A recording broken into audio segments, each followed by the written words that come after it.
Assalamualaikum warahmatullahi wabarakatuh. Nama saya Tiara Rahma Sapitri, NIM 11907090. Nomor 1. Jelaskan apakah yang dimaksud dengan hadis doif.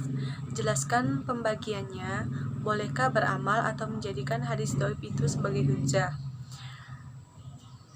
Hadis lemah atau hadis doif adalah hadis yang tidak memenuhi persyaratan hadis sahih dan hasan.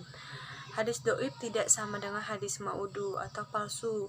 Hadis doif memang dinisbahkan kepada Rasulullah, tetapi perawi hadisnya tidak kuat hafalan ataupun kredibilitasnya, atau ada silsilah sanad yang terputus.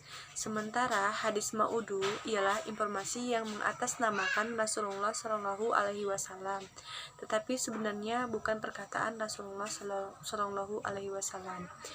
Jadi, menurut saya hadis doif itu tidak bisa dijadikan atau diamalkan sebagai hujjah, karena hadis doif ini dia lemah, dia belum terbukti kesohihannya, lemah dalam sanadnya. Nomor 2, dari tidak adilnya perawi itu memunculkan beberapa hadis. Salah satunya adalah hadis mungkar, matruk, majul, dan mautuk. Dari 4 hadis ini, tolong jelaskan dan sebutkan masing-masing contohnya.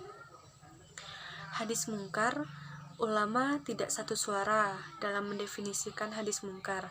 Ada banyak definisi hadis mungkar, tapi yang paling populer ada 2 definisi. Yang pertama, yang mempunyai arti hadis yang di dalam sanadnya terdapat rawi yang sering salah atau suka lupa dan tampak kefasikannya. Ada juga yang mendefinisikan dengan yang artinya hadis yang diriwayatkan perawi doif bertentangan dengan perawi yang sikoh. Dari 2 definisi di atas dapat dipahami bahwa hadis mungkar adalah hadis yang diriwayatkan oleh perawi yang sering lupa, sering melakukan kesalahan, dan berbuat fasik terang-terangan. Akibatnya hadis yang diriwayatkan itu bertentangan dengan perawi yang sikoh atau kredibel. Ketiga macam hadis doif di atas, maudu, matruk, dan mungkar, termasuk tingkatan hadis doif yang paling parah. Artinya tidak boleh dijadikan landasan dalam beramal, meskipun untuk fadail a'mal, keutamaan amal ibadah tertentu untuk motivasi. Yang kedua, matruk. Matruk ialah hadis yang terdapat di dalam sanadnya rawi yang terduga kuat berdusta. Mahmud Tahan menjelaskan, perawi hadis diduga kuat berdusta karena 2 alasan. Pertama, hadis tersebut tidak diriwayatkan kecuali darinya dan bertentangan dengan kaidah umum atau prinsip umum beragama. Kedua, dalam sanad hadis ditemukan seorang perawi yang dalam kehidupan sehari-harinya suka berbohong. Cara mengetahui perawi hadis berdusta atau tidak adalah dengan merujuk kitab biografi perawi hadis yang sudah didokumentasikan oleh ulama hadis. Kitab biografi tersebut menjelaskan nama lengkap perawi, guru, dan muridnya, biografi kehidupannya, termasuk kredibilitas dan kekuatan hafalannya.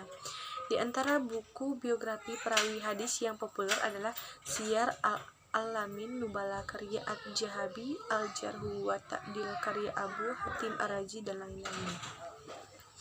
Yang ketiga ada majul. Majul hadis adalah hadis yang mana seorang perawinya tidak dikenal jati diri dan identitasnya. Maksudnya adalah hadis yang di dalam sanadnya terdapat seorang rawi yang tidak dikenal jati dirinya atau dikenal orang, akan tetapi tidak dikenal identitas atau sifat-sifat keadilan dan kedobitannya. Ketidaktahuan tersebut dapat disebabkan beberapa hal. Yang pertama, seseorang yang mempunyai banyak nama dan sifat. Yang kedua, seorang perawi yang hanya sedikit meriwayatkan hadis sehingga tidak banyak orang yang mengambil hadis darinya. Dan yang ketiga, tidak tegasnya penyebutan nama perawi karena diringkas menjadi nama kecil atau nama panggilan atau ada tujuan lain. Hadis majul terbagi menjadi 3 macam, yaitu ada majul ain, majul hal, mastur, dan majul ain menurut Mahmud Tohan yang artinya seorang perawi yang disebut namanya dan tidak ada yang meriwayatkan darinya kecuali seorang perawi saja.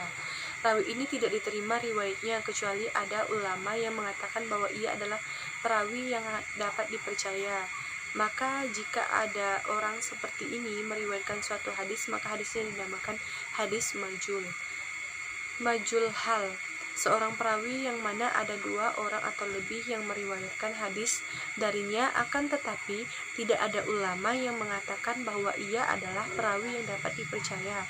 Hadis yang demikian jelas akan ditolak karena merupakan sekelompok rawi yang tak dipercayai oleh rawi yang sikoh. Maka jika ada orang seperti ini meriwayatkan suatu hadis, maka hadisnya dinamakan hadis mastur. Dan yang keempat, mautuk. Mautuk adalah hadis, maudu adalah hadis yang dibuat-buat oleh seorang pendusta dan dinisbahkan kepada Rasulullah SAW secara palsu dan dusta, baik disengaja atau tidak disengaja. Contoh hadis maudu adalah dari Anas bin Malik radhiyallahu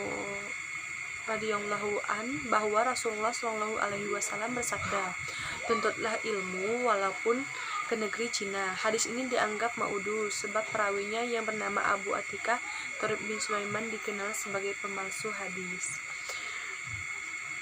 Yang ketiga, jelaskan tentang hadis sahih li khairi dan hasan li khairi dan sebutkan contoh hadisnya.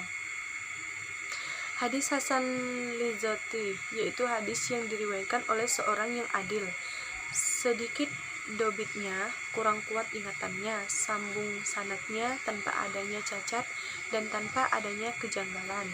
Contohnya adalah hadis riwayat Imam Tirmidzi dari jalur Muhammad bin dari Abu Salamah dari Abu Hurairah, yang artinya sesungguhnya Rasulullah SAW bersabda, "Jika aku tidak merasa keberatan pada umatku, niscaya aku akan memerintahkan mereka untuk bersiwak ketika setiap kali melakukan sholat." Karena di sana ada rawi bernama Muhammad bin dia tidak disifati sebagai dobit orang yang sempurna ingatannya karena buruk hafalannya. Hadis sahih li khairi, yaitu apabila hadis hasan li zaiti menjadi kuat karena datangnya riwayat hadis dari jalur lain yang menyamai jalurnya dari jalur yang lebih banyak atau dari jalur yang lebih rendah. Maksudnya adalah jalur sanad yang lebih sedikit. Hadis hasan li khairihi, yaitu hadis yang sanadnya tidak sepi dari seorang yang tertutup, tidak jelas tingkah laku dan perilakunya, buruk hafalannya dan lain-lainnya. Disyaratkan dengan 3 syarat. Pertama, rawinya bukan seorang pelupa yang banyak salahnya di dalam apa yang ia riwayatkan. Yang kedua, tidak tampak kefasikan dari rawinya. Yang ketiga, hadisnya telah dikenal karena diriwayatkan oleh hadis yang serupa dengannya atau serupa dalam makna lain, memiliki makna sama atau diriwayatkan dari jalur sanad yang lebih banyak. Nomor 4, sebutkan hadis hasan, kemudian contoh dari masing-masing hadis hasan tersebut. Hadis hasan hampir sama dengan hadis sahih, yaitu hadis yang rangkaian sanadnya bersambung, diriwayatkan oleh perawi yang adil dan dobit, tidak terdapat syad dan illah. Perbedaan dari kedua jenis hadis ini adalah kualitas hafalan perawi. Hadis hasan tidak sekuat hadis sahih. Ulama hadis sebenarnya berbeda-beda dalam mendefinisikan hadis hasan. Menurut Mahmud Tahan, definisi yang mendekati kebenaran adalah definisi yang dibuat Ibnu Hajar. Menurut beliau, hadis hasan ialah hadis yang sanadnya bersambung, diriwayatkan oleh perawi adil, namun kualitas hafalannya tidak seperti hadis sahih, tidak terdapat syadz dan illah. Baiklah, hanya itu yang bisa saya jawab. Kurang dan lebihnya saya mohon maaf. Wassalamualaikum warahmatullahi wabarakatuh.